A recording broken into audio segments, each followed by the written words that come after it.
आज के वीडियो में हम बात करने वाले हैं एक ऐसी एक्ट्रेस की जिन्होंने 80s और 90s के ज़माने में धूम मचाई थी। इस एक्ट्रेस के बारे में अगर बता के चले तो यह एक्ट्रेस भी देखने में बहुत ही यूनिक, ब्यूटीफुल, सुंदर सी, नाजुक सी थी। और इसके साथ साथ इस अभिनेत्री पर फिल्माया गया जो गाना था, और इस दिल में क्या रखा है, तेरा ही नाम छुपा रखा है। ये जो गाना था, यह उस जमाने के आशिक भी बड़े प्यार से यह गाना गा लेते थे, सुन लिया करते थे, और यह गाना आज के जमाने में भी बहुत मशहूर है। और इस अभिनेत्री के साथ उस दौरान काम किया था संजय दत्त ने। संजय दत्त के साथ इस अभिनेत्री की जोड़ी बहुत ही सुपरहिट लगती थी, और अपने खूबसूरती के कारण यह अभिनेत्री ने सारे लोगों को भी दीवाना कर रखा था, और सारे एक्टर को भी दीवाना कर रखा था। तो यह अभिनेत्री का नाम है फराह नाज। ये वो अभिनेत्री है कि जिसके दीवाने कई सारे लोग थे, और अपने चेहरे पे एक प्यारी सी और कोमल सी मुस्कान करने वाली यह अभिनेत्री सच में इतनी मासूम थी तो ऐसा बिल्कुल नहीं है, क्योंकि शांत चेहरे के पीछे यह अभिनेत्री बहुत गुस्सैल किस्म की थी। यह अभिनेत्री को बहुत जल्दी गुस्सा भी आता था। तो यह भी एक कारण बन सकता है कि इस अभिनेत्री का इस गुस्से के कारण ही फिल्मों से उसको दूरियां बनानी पड़ी थी। शायद इस अभिनेत्री को फिल्मों से, बॉलीवुड इंडस्ट्री से दूरियां बनानी पड़ी थी। और यहाँ पे बता के चले तो यह अभिनेत्री यानी कि शबाना आजमी की यह भतीजी भी है। यहाँ पे आपको सबसे पहले यह इंफॉर्मेशन हम देते हैं कि फराह नाज यह अभिनेत्री की माँ भी फिल्म इंडस्ट्री से जुड़ी है, और फराह नाज के पापा भी फिल्म इंडस्ट्री से जुड़े थे, लेकिन फराह नाज के पापा पाकिस्तानी फिल्म इंडस्ट्री से जुड़े थे। और वहाँ पे आगे चल के फराह नाज के मम्मी पापा ने एक दूजे से तलाक लिया था, और तलाक लेने के बाद फराह नाज के पिताजी ने तो दूसरी शादी की थी, लेकिन उनकी माँ ने दूसरी शादी नहीं की थी, क्योंकि फराह नाज के साथ साथ उनकी एक छोटी भी बहन थी जिसका नाम तब्बू। तब्बू वही एक्ट्रेस है जिन्होंने अजय देवगन के साथ बहुत सारी फिल्मों में काम किया है, जिसमें से एक गाना यह भी है कि राहों में उनसे मुलाकात हो गई, जिससे डरते थे वही बात हो गई। विजय पथ यह फिल्म में तब्बू ने अजय देवगन के साथ काम किया था, और यह फिल्म भी बहुत ही सुपरहिट हो गई थी। यहाँ पे बता के चले तो फराह नाज के मम्मी पापा का जब तलाक हो गया था, तो फराह नाज की मम्मी अपने मायके में आ गई थी, और वो मायके वालों के पास ही रहती थी। लेकिन यहाँ पे बता के चले तो उसके मम्मी को फराह नाज और तब्बू की संभालने की पूरी जिम्मेदारी आने के कारण सिचुएशन थी वो बहुत ही खराब थी, और इसलिए फराह बड़ी हो गई थी, तो वो तब्बू अपनी बहन के साथ मुंबई आई थी। मुंबई में आकर वो शबाना आजमी के घर में रहा करती थी, क्योंकि शबाना आजमी तब फिल्मों से जुड़ी थी। और यहाँ पे बता के चले तो शबाना आजमी फराह नाज और तब्बू को लेकर फिल्म के सेट पर जाया करती थी। तो यहाँ पे फराह नाज और तब्बू को बचपन से ही फिल्मों के शूटिंग देखना और सेट पर जाना बहुत अच्छा लगता था। फराह नाज का जन्म 9 दिसंबर 1968 को हैदराबाद में हुआ था, और शुरुआती दौर में 1985 में फराह नाज ने यश चोपड़ा जी की एक फिल्म की थी जिसका नाम फासले था। फासले फिल्म से फराह नाज ने फिल्म इंडस्ट्री में अपना पहला कदम रखा था, लेकिन फासले यह फिल्म पूरी तरह से फ्लॉप हो गई थी। लेकिन यह फिल्म के पीछे भी एक बहुत बड़ी कहानी है, जो कहानी अगर आप सुनेंगे तो आपको शायद बहुत बुरा लगेगा, क्योंकि फराह नाज की यह तो पहली फिल्म थी, और इसी फिल्म के लिए शबाना आजमी ने फराह नाज को चुना था यश चोपड़ा जी की फिल्म के लिए। यहाँ पे बता के चले तो फराह नाज एक फिल्म के सेट पर गई थी, तो वहाँ पे यश चोपड़ा भी मौजूद थे, और उनकी फासले फिल्म यह साइन भी हो गई थी। लेकिन यश चोपड़ा जी ने फराह नाज को नहीं देखा था, और उनको फराह नाज जब वो सेट पर गई थी तो यश चोपड़ा भी मौजूद थे। तो उनको जब पता चला कि उनकी जो फ़िल्म है फासले, फासले की हीरोइन उनके सेट पर यहाँ पे अभी के टाइम आ गई है, तो उन्होंने शबाना आज़मी से कहा था कि जो फासले फ़िल्म की जो हीरोइन है वो अगर यहाँ पे है तो मुझे उसको देखना चाहिए। और वहाँ पे जो स्टाफ था उन्होंने भी यही कहा था। और शबाना आज़मी ने जब फराह नाज को सबके सामने दिखाया था कि यह तो है लड़की जो फासले फ़िल्म की हीरोइन बनने वाली है, तो वहाँ पे स्टाफ में से एक पर्सन बोला था कि अरे इसकी तो चप्पल भी टूटी हुई है, और यश चोपड़ा जी को यही लड़की मिली थी क्या अपनी फिल्म की हीरोइन के लिए।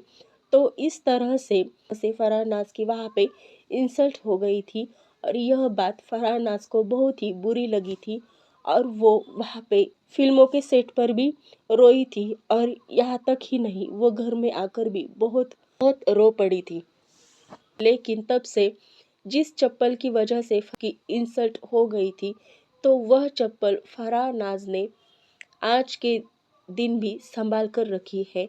और यहाँ पे बता के चले तो कोई भी इवेंट हो, कोई भी फंक्शन हो, या फिर कहाँ पे भी अगर मीडिया के सामने जाना हो, तो फरहान नाज अच्छे कपड़ा वगैरह सब पहन लेती है, मेकअप वगैरह सब करती है, लेकिन वो चप्पल फटी ही पहनती है जो चप्पल उसने पहले पहन के रखी थी। तो इसको अभी क्या ही बोलेंगे कि एक ज़िंदगी का टर्नओवर बोलेंगे, या फिर वो चप्पल उसको वो फील बार-बार का फीलिंग था, वो जो उसका दुःख था, वो दुःख का फीलिंग बार-बार देती रहती है। तो यह क्या कारण है, यह तो सिर्फ़ फरहान नाज़ ही बता पाएगी।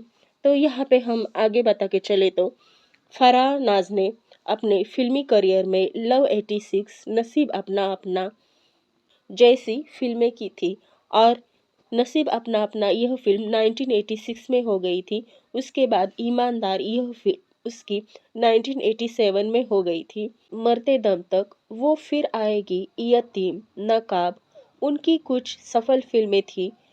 और यहाँ पे बता के चले तो फरहान नाज़ ने अपने फ़िल्मों के दौरान कई सारे बड़े-बड़े सुपरस्टार के साथ काम किया है, और उनकी यह सारी फ़िल्में भी बहुत ही सुपरहिट रह चुकी है।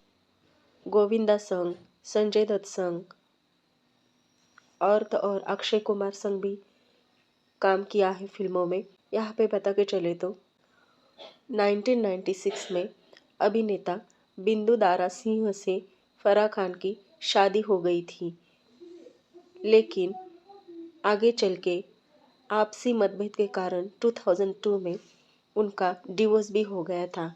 इसके बाद फराह नाज की पहली शादी 1996 में अभिनेता बिंदु दारा सिंह से हो गई थी, लेकिन आपसी मतभेद के कारण 2002 में उनका डिवोर्स भी हो गया था।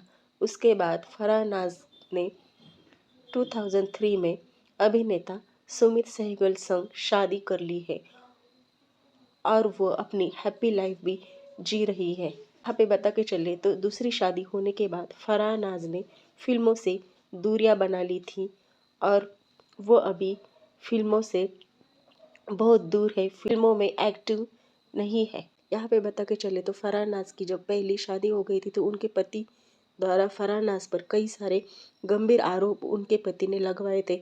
जैसे कि उन्होंने कहा था कि फरहान नाज एक आतंकवादी है, क्योंकि फरहान नाज एक मुस्लिम फैमिली से बिलोंग करती है, लेकिन उनके पति हिंदू थे, और इसलिए फरहान नाज ऐसे आरोपों को खारिज करते हुए बताती है कि उनके ऊपर लगाए हुए आरोप बेबुनियाद है।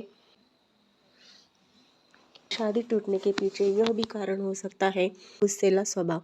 फराह खान बात पर बहुत गुस्सा होती थी, बहुत चिढ़ती थी, इसलिए फराह नाज को फिल्मों से कम ऑफर भी मिलने लगे थे।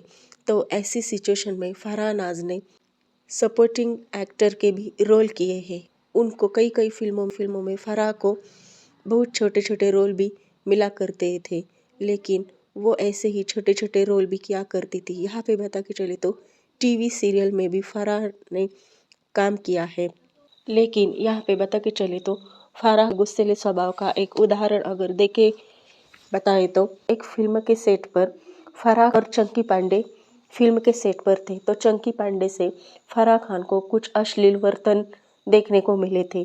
फराह नाज ने इसके बारे में अगवा भी किया था चंकी पांडे से कि वो ऐसी हरकत ना करे, लेकिन फिर भी चंकी पांडे नहीं माने थे। तो फराह नाज ने आखिर करके पूरे फिल्म के सेट पर और पूरे स्टाफ के सामने चंकी पांडे को गुस्से से पीटा था। और तो और बताते चले तो फराह नाज ने चंकी पांडे को इस कदर पीटा था कि वो अगर अपनी हरकत से पेश नहीं आते हैं तो उनको जान से मारने की भी धमकी फराह नाज से मिली थी। यहाँ पे बता के चले तो फराह नाज के गुस्से के शिकार कई कई बड़े बड़े सुपरस्टार भी हो चुके हैं। फराह नाज के गुस्से से अमिताभ बच्चन भी नहीं बचे हैं, क्योंकि अमिताभ बच्चन जी के ऊपर भी फराह नाज ने आरोप लगवाए थे कि अमिताभ बच्चन अच्छे इंसान नहीं है, वो तो बहुत कम दर्जा वाले इंसान है बोल के। यहाँ पे अमिताभ बच्चन इस बात पे बहुत बुरा लगा था और अमिताभ बच्चन ने फराह नाज के साथ कोई भी फिल्मों में काम नहीं किया था। इसकी वजह यह भी है क्योंकि वो खुदा गवाह यह फिल्म पहले फराह नाज ने साइन की थी, लेकिन फराह नाज का गुस्सेला बिहेवियर देखकर डायरेक्टर ने उनसे यह फिल्म लेकर श्रीदेवी संग साइन की थी। तो इस बात का गुस्सा फराह नाज को बहुत हुआ था और इसके कारण उन्होंने अमिताभ बच्चन जी के ऊपर बहुत सारे गंभीर आरोप भी लगाए थे। ऐसे कई सारे किस्से फराह नाज की ज़िंदगी से जुड़े हैं, क्योंकि फराह नाज अपने गुस्से पर काबू नहीं रख पाती थी और उसको जो बात गलत लगती है ये उसका वो मुंह तोड़ जवाब देती थी, चाहे वो अकेले में हो या फिर सबके सामने हो। और इसके कारण डायरेक्टर लोग भी फराह से डरते थे और इसके कारण ही डायरेक्टर ने फिल्म प्रोड्यूसर ने फराह को कम फिल्में देने का ऑफर शुरू किया था और इसके कारण फराह नाज फिल्म इंडस्ट्री से धीरे धीरे ही सही लेकिन दूर होती जा रही थी। इसके बाद बता के चले तो फराह नाज की दूसरी शादी होने के बाद फराह नाज अपनी लाइफ में बहुत बिजी है, बहुत हैप्पी भी है और वो दोनों पति पत्नी एक फिल्म प्रोडक्शन भी चलाते हैं और अपने काम में भी बिजी है। यहाँ पे बता के चले तो बिंदु दारा सिंह ने फराह नाज पर जो आरोप लगाए थे कि फराह नाज उनको एक आतंकवादी जैसी दिखती है, लगती है, तो इस बात में कितनी सच्चाई है ये तो खुद बिंदु दारा सिंह ही बता सकते हैं। क्योंकि यहाँ पे बता के चले तो फराह नाज अगर एक आतंकवादी रहती तो उनके सेकंड हस्बैंड उन्होंने भी यही कहा होता, लेकिन उनके सेकंड हस्बैंड फराह नाज से बहुत खुश है और वो दोनों मिलकर अपने बिजनेस में ध्यान दे रहे हैं और अपनी लाइफ भी अच्छे से जी रहे हैं। तो आपको फराह नाज की कौन सी फिल्म पसंद है ये आप मुझे कमेंट करके बता सकते हैं। आज की वीडियो में इतना ही, मिलते हैं अगले नेक्स्ट वीडियो में नए टॉपिक के साथ, नई इन्फॉर्मेशन के साथ। तब तक अगला म्यूजिक को आपको सब्सक्राइब करना है, लाइक करना है, शेयर करना है, कमेंट कीजिए।